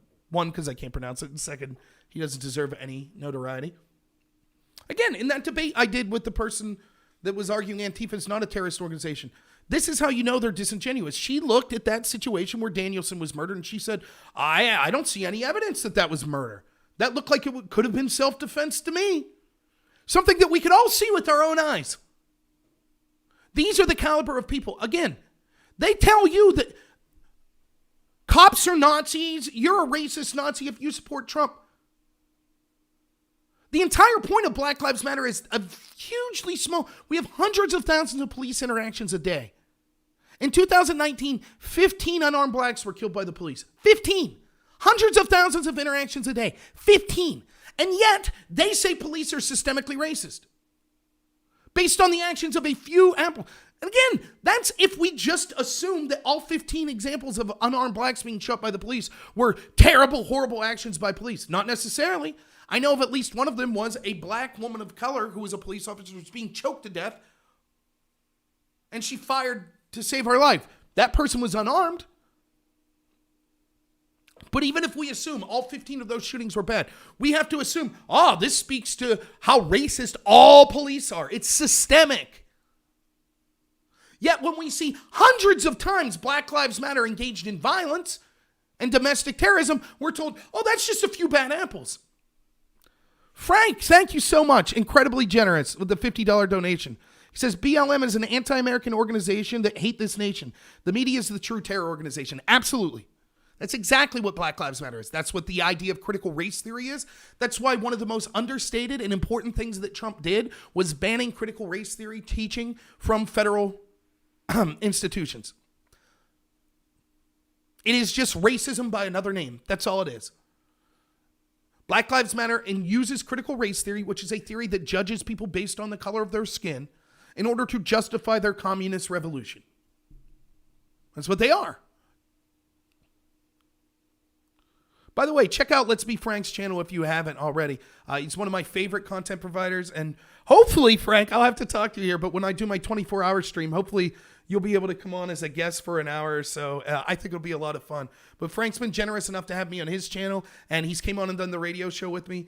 I really think you'll enjoy his channel. He does prayer groups, prayer meetings, and also probably in a more level-headed and succinct way than me, covers the news of the day. So please check out his channel. And it's just Let's Be Frank on YouTube, as you can see there. It's spelled like it sounds. But I just think it's funny. Like, we just saw Philadelphia on fire, and people want to come in and be like, Black Lives Matter is not that bad. It's just pure disingenuous. And I'll say, look, there's more to this than this. Like, for example, let's go to a situation that happened earlier this year with the Black Lives Matter riot. It was in Provo, Washington, I believe. And there's footage of this. You could look it up. Stereotypical Black Lives Matter situation. They block a road. And so they're blocking a car from getting through. And as they're blocking him, a Black Lives Matter supporter, there's words being exchanged or something. A Black Lives Matter supporter pulls out his gun and shoots at the driver. And the driver flees, and the guy's shooting. Now, you can see on the footage as this happens, there's probably, I'm just going to be conservative here, 70 to 80 people standing around with Black Lives Matter and Antifa, whatever organizations they're with, but there was a Black Lives Matter protest, so that's what we'll go with. They watched this. What do you think they did after that? Now, it's peaceful. Most of them are peaceful, right? So what did they do? Now, let's stop here for a moment, and let's say most of you watching are probably conservative, but hopefully not all of you. But I'm a conservative, so let's say I went to a Donald Trump rally, right? And I'm at a rally, and a bunch of Trump supporters decide, you know what, we're going to start blocking cars and harassing people. I'd be like, whoa, no, not good. And then a Trump supporter took a gun out and shot at someone in a car. Do you think I would have stood there and been like, High five, man. Yeah. Come on, let's keep the rally going. I would have been contacting the police. If the police weren't available, I'd have been leaving that situation immediately. I wouldn't have stood around for another 2 to 3 hours continuing my protest. And you'd do the same if you're a moral person. Not Black Lives Matter supporters.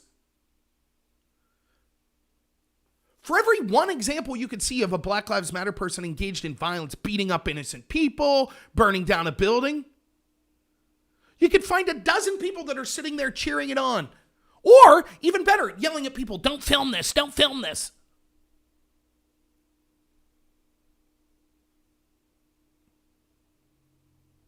Hey, Lady Raincloud, thanks for being here. Excuse my language here, but just to give you an idea of the intellectual superiority of the people on the left, Lady Raincloud here on Twitch says, oh, look, another dumb fuck racist piece of shit conservative. Fantastic argument. It was very good. Yes, I understand, Lady Raincloud. I understand the logic. If I'm not for majoritarily white people from wealthy families going into inner city neighborhoods in Philadelphia and burning down the neighborhood, then clearly I'm a racist. I should be a good little person like you and cheer on white people burning down black folks' neighborhoods. That's what I need to do. That's how I prove I'm not a racist. I know you're not here to argue because you can't. You're here to call me racist because this is just the tactic of the left, and I don't mind it. You see, what you don't understand, Lady Raincloud, is I oftentimes secretly think that you're people like, it's like Achilles or SJG or one of you that are pretending to be a leftist because you're so comically bad. What you don't understand is, yeah, I have a lot of right-wing people that watch me, but there's also a lot of independent people and even some on the left. And all you do is come on and prove how absurd the left is becoming. That's all you do. You have no argument. You just come on and say, hey, if you're not for white people burning down inner city black neighborhoods, you're a racist piece of shit. That's a great argument. That's fantastic. And then you admit, well, I'm not here to argue. I don't have the intellectual capacity to debate with you or to make any argument against you. So I'm just going to name call you and reflect exactly what I am, project what I am onto you. You're clearly a racist. You're for white people burning down inner city black neighborhoods. I get that, Lady Raincloud. You probably would have liked it if a lot of black people lost their home in Philly last night because you're a scumbag racist. You feel, I don't know what your ethnicity is, but you probably are a white person, I'm guessing, that feels superior to black people. And so you feel that their properties need to be burnt down and they need to be abused by white liberals like you that know better because it makes you feel good and you get to virtue signal. I get it, lady. I get it. Oh, you're Native American. Well, then fine. Your racism against black people is legitimate. You can't be racist against black people if you're Native American, right? Fantastic. But yes, we get it. Just like Chelsea Handler the other day, right? She could tell 50 Cent that he needs to be a good black person, because as someone who's not black, she has the right to tell black people which they should accept. But I get it. So, hey, everyone, I'd just like to apologize, just so you all know out there. Lady Raincloud isn't a white person that wants to see white people burn down black neighborhoods. She's a Native American that wants to see white people burn down black neighborhoods, right? Oh, and you're a racist if you're against that, right, Lady Raincloud? Oh, no, I don't. No, I don't. Oh, you don't, Lady Raincloud. That's odd. You came in here and called me racist because I was against white people burning down black neighborhoods in Philadelphia last night. That's odd. But you don't support that. You just flippantly call people racist because when they're advocating against white people burning down black neighborhoods, because? I'm racist because I'm white. You see? Thank you so much. If you're expecting me to ban you, I won't, because this is actually great for my channel. So I hope everyone can see. This is why I'm happy. Those of you that don't follow me on Twitch, this is what Twitch is, by the way. When it comes to political Twitch, it is overwhelmed by people on the left. There are good people on the left on Twitch, by the way. But this is what I get. Like, for example, they've smeared me. They've created URLs making all sorts of heinous accusations about me. They report me to Twitch all the time to try to get me banned because they can't deal with me argumentatively. It needs to be their own little safe space where they can spew their racist garbage. As you can see, Lady Raincloud, a great racist here. You're racist because you're a white man. And how dare you suggest that white people don't burn down inner city black neighborhoods? How dare you? That's very racist of you. Oh, now I'm a Nazi as well. Yes, I get it. Lady Raincloud, probably a good Biden supporter. Probably a big fan of Cuomo, Us on the right that want freedom for everyone, we're Nazis. The left that is actively in New York City as we speak, targeting the Jewish community, trying to do everything they can to destroy them, they're the anti-Nazis. You see how that works? Thank you, Matt Shrek. They must really like my channel, huh? Have fun being a Nazi. Well, I'm not a Nazi. Have fun being a Native American racist. But that's okay. And notice, by the way, this is a sad truth for a lot of people like that, right? Where they feel that they're justified in their ignorance and their anger and their vitriol and they're racist. But it's okay because she's the right skin color. That's okay. I'm wrong because I'm white and she's correct because she's Native American. That's racism. That's what it is. Yeah, and that's the other point, Steve. I don't understand. It's not even, of course, someone like her, I own real estate in her head, but that's not even the funniest. The funniest post I get, and it's almost always from Twitch, sometimes from Periscope, is someone that'll be like this, man, you're pathetic, sitting here talking about this stuff. What a pathetic loser. And it's like, dude, let's say you're probably right. I'm probably a pathetic loser. Okay. But what's that make you? So you are admitting that you're watching a pathetic loser and you're so pathetic, you're taking time out of your day to comment on it. I would say that makes you amongst the most pathetic people in the country. Yeah, 6079. Twitch is an SJW snake pit. I totally agree. People ask me, why am I even on that platform? Because we need to start fighting back. And look, understand this. Even with Twitter, right? There was a study I was reading here the other day that showed that with Twitter, it's like 90% of Twitter traffic's driven by like 6% of users. Twitch is probably similar. And what this means is the most vocal people are the message that gets out there. So when you see a lot of this garbage that occurs on Twitch, there are a lot of people that consume that garbage that aren't radicals. They're becoming radical because that's the only message they're getting. So I will go on and I will debate people. And look, all you have to do is watch my debates. Which side's yelling, F you, you racist, blah, blah, blah, blah, blah, blah, blah, blah, blah, blah, screaming, interrupting, being incredibly rude, telling me to F my mom and stuff like that. And which side's sitting there like this? Okay, you ready to get back to the facts? I'll do it all day. I don't care.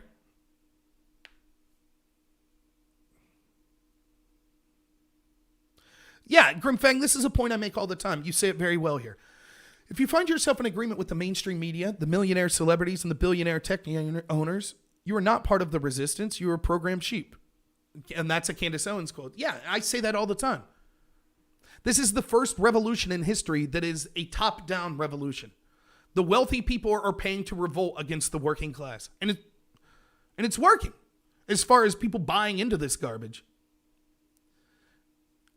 You know, I quoted, and I've said this since 2016, Johnny Rotten from the Sex Pistols, an actual punk, said what it means to be punk is to vote for Donald Trump because being punk means anti-establishment and the establishment hates Trump. He came out here recently and said, of course I'm voting for Trump. I had people from Twitch, I'm assuming, that know me from Twitch that followed me on Twitter because they like to go over and try to harass me. But they don't understand. It's not harassing because I get a huge chuckle out of what they do.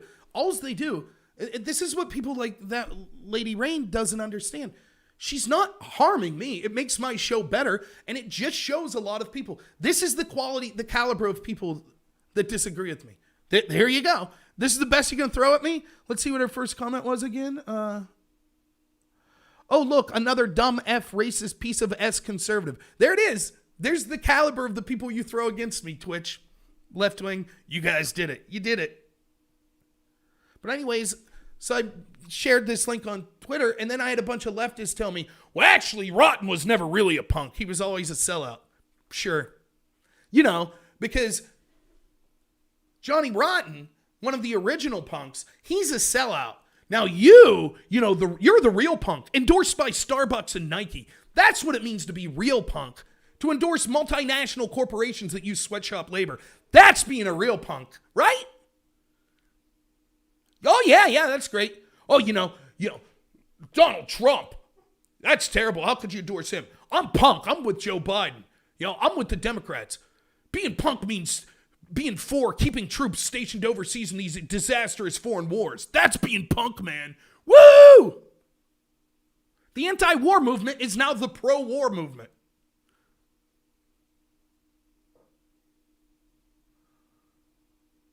It's ridiculous. Now listen, let me be quite clear too. I know the show kind of got off the rails. That's fine. These shows are good. Let me be quite clear. By no means am I saying that this is representative of everyone on the left. Nor am I saying that there aren't people on the right that are ridiculous. You can see that too. I get it. But overwhelmingly, we can see this majoritarily comes from the left. They're losing their minds. Why? Why does this happen? Because we have allowed, particularly academia, but all of these institutions to be dominated by the radical left. And the establishment has used that indoctrination to their benefit. Let me say to you, in all seriousness, though I assume you're gone, Lady Raincloud, these progressive movements that you think so passionately about, that you're willing to just scream racist at people and stuff, if you really want those movements to succeed, I just want to let you know, you're being used by the establishment. I have no love for this progressive politics and the crap that happens with them. I don't. I think it's cancerous. I'm opposed to it. But I understand that there are two factions that we see on the left. You have the radical Black Lives Matter, AOC type people. You have those. And then you have your Chuck Schumer, Nancy Pelosi people. The Schumer, Pelosi, globalist people, they're just using you. And as soon as they're done using you, they'll discard you as quickly. They will. They understand the power that comes with your indoctrination. They get it. You're religious zealots. That's all you are. You don't care about facts. You have your religion, which is your social justice crap. You're willing to use every tool that you criticize in order to achieve power. And you will be discarded as soon as you help the establishment get the power that they want. It's that simple. Oh, good. I'm glad you're still here.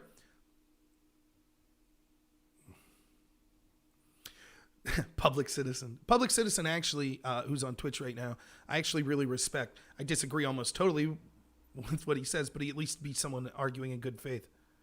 Why would you respect people like me? You don't have to respect me. Respect's earned. If you don't respect me, that's totally fine. You hate trans people. I don't hate trans people. I've never said I hate trans people. I have thousands upon thousands of hours of material on YouTube. Please once show me where I ever said I hate trans people. You don't care about how many Native Americans are dying. That's not true whatsoever. When have I ever said that I don't care about Native Americans dying? I don't care about police brutality. That's not true at all. I speak out about police brutality regularly. I say that it's a real problem that needs to be addressed. I routinely talk about, as a Republican, one of the things that upset me was when I went to hire people in the Republican Party, because I did run for Congress, and I said, what are we doing to reach out to inner city people, things like that? They said, oh, we just go after low-hanging fruit. We don't go after people like that. And I said how despicable they were, and if I was in the inner city, I would rather vote for a party of bad ideas than a party that refused to talk to me. So you're just misinformed. But you wouldn't know that because you came in and you just shouted racist Nazi instead of listening to what I had to say. You say that I don't care about anyone other than myself. That's not true. If I solely cared about myself, then I would vote for the progressive left. For example, I have tons of student loan debt, so I would have voted for Bernie Sanders. Financially, that would have benefited him. Erasing my student loan debt would have benefited me for more immediately financially than Donald Trump. Yet I voted for Donald Trump because I believe Donald Trump was better for the country as a whole. So instead of voting for purely selfish reasons, I voted for what I thought was best for the country as a whole. No, I don't really care for the GOP establishment. If I lose, what do I think it'll turn into? It's a good question, but my argument is if Trump loses, I would like to see the Republicans get blown out. If you're a Democrat, I think you should want the same thing, because as long as it's close, then we're going to see the same old cast of characters.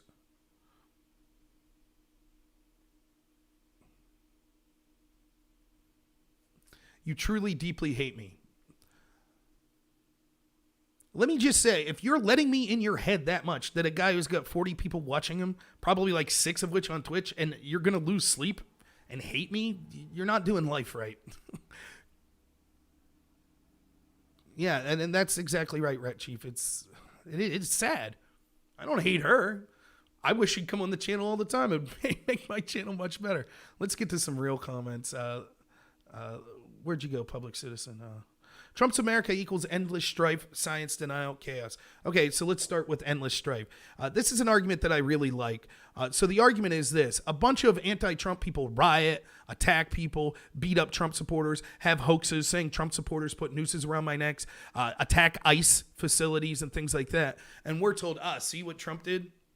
So because in the equivalent then, so let's say Joe Biden gets elected public citizen and then right-wingers decide for 4 years to riot and attack people, beat people that vote Democrat and things like that. Would you say, look at Joe Biden, look at this endless strife. My God, look how bad Biden's did. No, you would say, oh, that's right-wing people that didn't get their way, so they're acting out. But when it's the opposite, because Orange Man bad, you're okay with that. Now, speaking of endless strife, can you describe to me the foreign wars that Trump's got us into? Oh, that's right. He's the first president in over 20 years that hasn't gotten into it. But the other party, the Democratic Party, the party of peace, they're fighting tooth and nail to not even allow our troops to come home in places like Afghanistan. They're trying to push us into another conflict with nuclear-armed Russia. That's what they're doing. Speaking of endless strife, how'd that work with the Obama administration? No strife during the Obama administration, right? Oh, that's right. There were riots and stuff under him, too. And there were Black Lives Matter people shooting cops in Dallas, murders, and things like that, right? Oh, and there were endless wars that we were getting into, places like Libya. So, yeah, good work there. Science denial. What's the science denial? What day of the week are you talking about? For example, I was a Trump supporter. I would assume you would say I was a science denier because in March I came out and said, here would be my plan. I wouldn't do lockdowns because that's taking a known evil. You're going to kill people with an economic depression, with other health conditions. If you do a lockdown, it's going to harm our country possibly for over a decade. So instead, what we should do is protect the most vulnerable population and allow other people to go to work and continue their daily lives until we see definitive proof that something else needs to be done. I was told that was science denial. I wasn't listening to the experts. Now the World Health Organizations came out and said, drum roll please, they don't recommend doing lockdowns. So who's denying science now? Which party is it that's still advocating for the closure of schools, even with the New York Times putting an article out yesterday, again showing that every piece of data shows that actually there isn't spreader events that are occurring in schools and that it's one of the safest places to be and the regular influenza is more deadly for people under the age of 18? Who's denying science? We had the director of the CDC come out and say that actually school closures and things like that were causing more harm to children than COVID and that we need to get back to school immediately. Yet it's the Democratic Party and the teachers' unions that are against that science. So it's fun how you pick and choose science. Not to mention that the Democratic Party is the party that's saying that, not everyone, it's not just women that menstruate and things like that. How scientific is that? That pretend that there's no biological difference between men and women. By the way, Lady Rain, no, pointing out correct scientific facts doesn't mean that I hate trans people. I don't. It's just citing what is actual scientific fact. Chaos, I already answered that with the endless strife comment.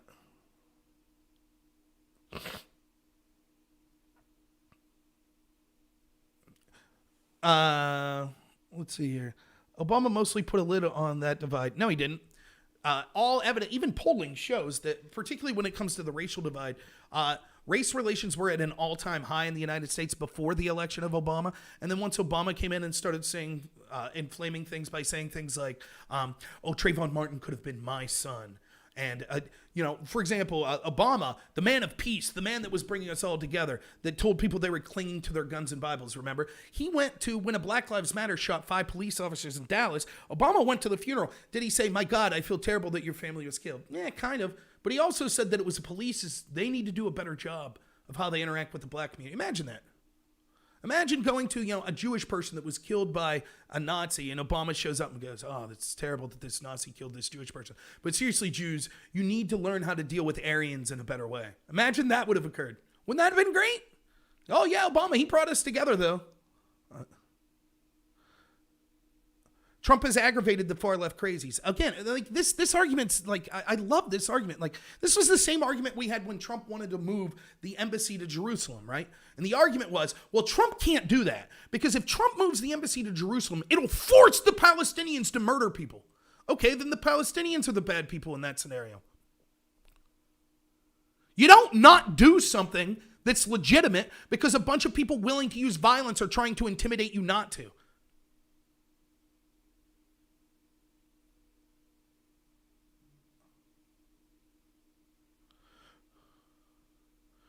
Well, that's great. Public Citizen says things will get worse if Trump's reelected. Even moderates like you are going to turn more radical. Good. That's fine. Thank you for that admission. So you're a horrible, crappy person then. Fine. This temper tantrum is so ridiculous. It's so ridiculous. Hey, we demand Hillary Clinton should have been coronated, God damn it. And the fact that she wasn't, now we're forced to be radical. This is garbage. Yeah, 30 years of critical race theory in university and things like that. We have to just sit back and take it. You have to sit back and be called a Nazi, a terrorist, a 10-tooth rube, a racist. And if you say, nah, I don't like that, I'm going to vote for someone like Donald Trump that'll push back. You're like, how dare you push back? We get to call you racist. We get to be radical and do what we want. And then when you don't allow us to have power, now we've no choice but to be more radical. You're pathetic then, public. I thought better of you. But hey, to each their own, I guess. You go ahead and get more radical. That's fine. I'm glad for the admission. See, and this is really a good admission, Public Citizen, because you are someone I would have considered more moderate. So to see even someone like you admit how insane you will be, it's all it is. This is an extortion attempt by the left. Hey, you better vote for our candidate or I'm going to get radical. There'll be more. What happened in Philly last night? That's just the start of it. We'll burn this whole thing down, right? At Resla's land, as he said on Twitter. So great. There you see, everyone.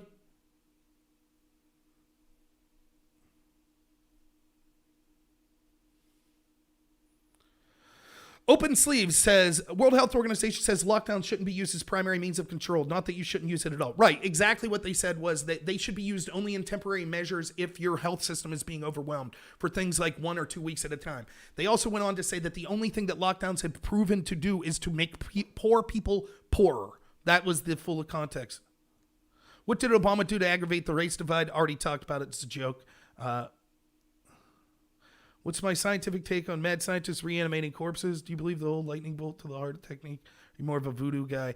I would say when it comes to reanimating corpses, I prefer the more Disney method of a kiss from your true love. Trayvon could have been my son as radical. Yes, that was inflaming racial tensions. It was a case where actually George Zimmerman was justified in using lethal force, though he's a piece of garbage. And Barack Obama was trying to make a point that somehow this was an example of a lynching. It wasn't. And the fact that he said that Trayvon could have looked like his son was to inflame racial passions. That's exactly what it was. As was Hands Up, Don't Shoot, which his own DOJ said was not a racially motivated kill. It was a good shoot by Officer Darren Wilson. Barack Obama played the race card constantly. He said that people cling to their Bibles and their guns, thereby insulting people that were in what he would consider flyover country. He had the beer summit where he felt to get involved in situations that anytime there was racial tensions. How do you explain the fact that all polling shows that before Barack Obama, race relations were much higher than after Barack Obama?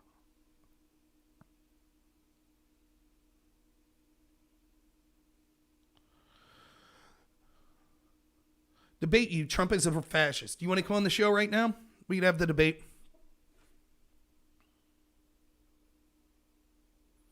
OMG, these arguments are so weak.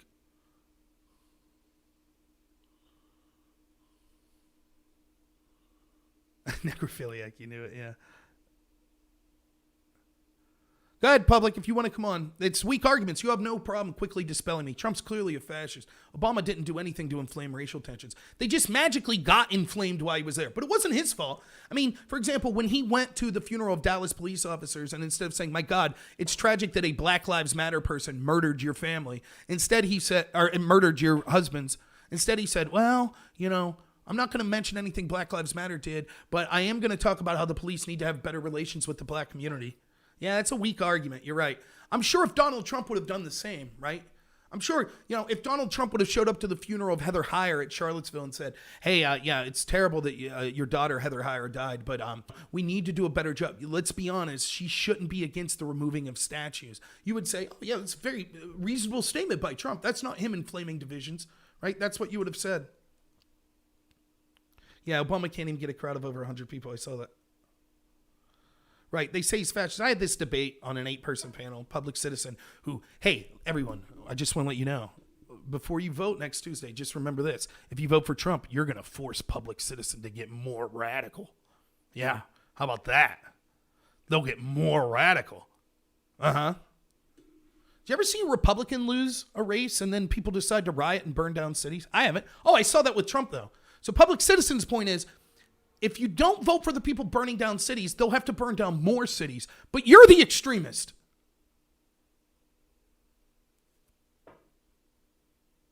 Yet, not going to take my offer up in the debate, public citizen? Well, you know, I get it. You're probably in your mom's basement right now, sharpening your stick or something, you know, putting more rhinestones on your cool ski mask for your black bloc attire. They probably don't even trust you with a weapon, public citizen. You're probably one of the umbrella holders, you know. The topic is Trump and said, okay, public citizen, you're welcome. You can come on Discord right now and debate me. Republicans are constantly threatening political violence. Really? I haven't seen it, though. Has it manifested? Haven't seen it. I see it from the left pretty much every day. You coming on to debate, public citizen? Let's set a date. You're fine. You set a date. How about tomorrow morning at 8 a.m.?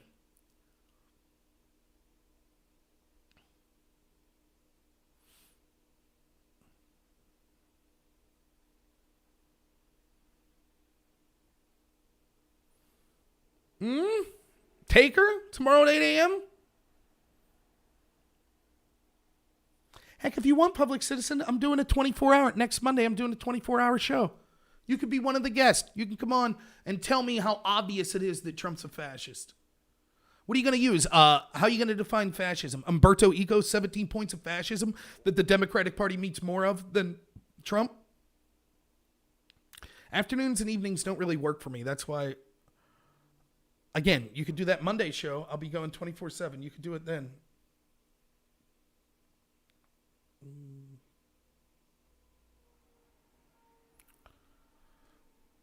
Yep, Philadelphia's burning because Trump's a fascist. Listen, though, Blase. Listen. I just want to... Everyone that's listening, we have 35 people listening. I know that I've been talking about how the Democratic Party's bad and we have an election coming up. In today's show, we talked about the violence that Biden supporters once more are doing in Philadelphia. And we talked about the good that Barrett was confirmed last night. We talked about that. We talked about the corruption of the Bidens. But just to end the show, you might be thinking based on all that, I'm saying like you should probably vote Republican or vote for Trump. But before you vote, I just want to let you know, public citizen LTD here, real noted tough guy, someone you really need to be intimidated by. I mean, right now, he's practicing his sweet ninja moves in his black bloc attire right now in his mom's basement. Real intimidator here. He just wants to let you know, public citizen, real tough guy. He doesn't have time to debate. He can't actually debate or say anything of promise. But he wants to let you know, as a real tough guy, real tough. I mean, you should see, he is like... You know, when he's dyeing his hair pink and putting like his piercings in his eye, he's so tough. He could have like numerous piercings in his eyebrow. It wouldn't bother him at all. You know, he's going to get a Black Lives Matter fist tattooed in his neck. So you know he's tough. He's a tough guy. Like, trust me, his parents are intimidated when he comes home late to the basement. They're intimidated. They know not to talk to public citizen. He runs that basement. And if his trust fund, if he ever loses his trust fund from his parents, he'll show them. He's a real intimidator. He really holds that black umbrella really well to keep people from filming his Antifa allies. Like, real tough guy here. We're talking toughest of the tough guys. The public citizen LTD. This guy's a real intimidator. I just want to let you know that. He wants you to know, listen, if you vote for Trump, he's going to have to get more radical. So I just want to let you know that. I want to let you know he's this guy. Before you make your decision, you don't want to bring the wrath of public citizen LTD down on you. He'll have to get more radical. He's a moderate that'll have to, even he will have to get more radical. Whoa. Yeah, try sleeping tonight knowing that. Man, it's that Trump could win this election. What are you going to do? What are you going to do when you're at home? Maybe you're having a barbecue with your neighbors or you're just having a lovely evening with your family. And in walks public citizen LTD. His curfew with his mom's not until 8 o'clock. And now he's more radical. And he's going to show you sweet Antifa moves. And he's got the black bloc and the umbrella. You'd be putting it in your face. You know, then what are you going to do? Think about that, right? Think, what are you going to do then? Now that he's more radical. I mean, he's scary enough now. Scary enough. But more radical. Oh, man. Yeah, watch out for that, man. Woohoo! Watch out. I probably did just win it for you, public citizen. Now that's a shoo-in. Pennsylvania is definitely going Democrat now. Biden should just make the ad. I just want to say my friend Public Citizen LTD, I've talked to his parents, and they say he's allowed out until 8 o'clock if Trump wins, and he's going to get more radical. So Pennsylvania, make sure you vote for Joe Biden, or else, we'll force them to get more radical. I have any kind of conversation you want, Public Citizen. But let me ask you this question. You say that we need a dialectic debate hybrid where we ask each other questions. That's fine. What if in the middle of that you decide that I'm winning and you have to get more radical? Well, I have to debate your parents too that are like, hey, it's not fair. You're not allowed to win a fair election. You're not allowed to win a fair debate or dialectic. So now poor Public Citizen has to get more radical. And that's not good for his blood pressure. So is that what would happen in that conversation, Public Citizen? Monselli says, looking for his advice. Both me and my wife used to smoke, not anymore. Now we only have one cigarette after sex. Trouble is, I've been on the same peg since 2004. She's up to 2 pegs a week. You doing some Dangerfield here, Monselli? Is that what's going on?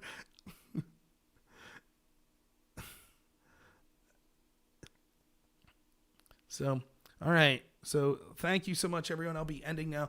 The new platform is going to be shows at 8 a.m., so I'll be back here 8 a.m. tomorrow. Watch Tucker's show tonight. He's going to have Tony Bobolinsky on to kind of point out more of the corruption of Joe Biden. Of course, be forewarned, if you tune into that show, Public Citizen may show up and get radical on you. Obviously, I'm just messing with you, Public Citizen, though that is a stupid comment. What do you mean get more radical? And this whole fascism crap, again, like, it's...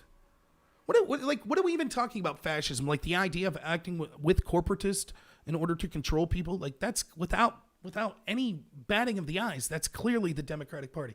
The idea of using violence to force people to engage, to have your political ideology, that's clearly the left. We clearly see that. The idea of saying I'll totally change the way that the government's done if we don't get our way, that's totally the left. The idea of saying that, like, you mean we can go through, that's fine. We'll go through Umberto Eco's list of fascism. I did this the other day. It's nonsense. Like, there are certain things on that list that you could say the Republican Party or Trump's more of than the Democratic Party. But overwhelmingly, you can see that the left is more fascist. And I know then, as in the past, when I've debated people on this very same topic, they'll say, the definition of fascism is that it has to be right-wing. And so even if the left is using all the tools of fascism, it's not fascism because we define fascism as having to be right-wing. Like that's some kind of big brain talk. Yeah, I will be taking Zoom calls during that, yeah. And yeah, absolutely, Goal of Fire. Absolutely, I'll be doing that. So, but yeah, thanks so much, everyone, for participating. So again, just clear up the schedule. 8 a.m. every day. You can find me on whatever channel you're on now. I recommend that you follow me on D Live or Twitch because my time's probably short for YouTube.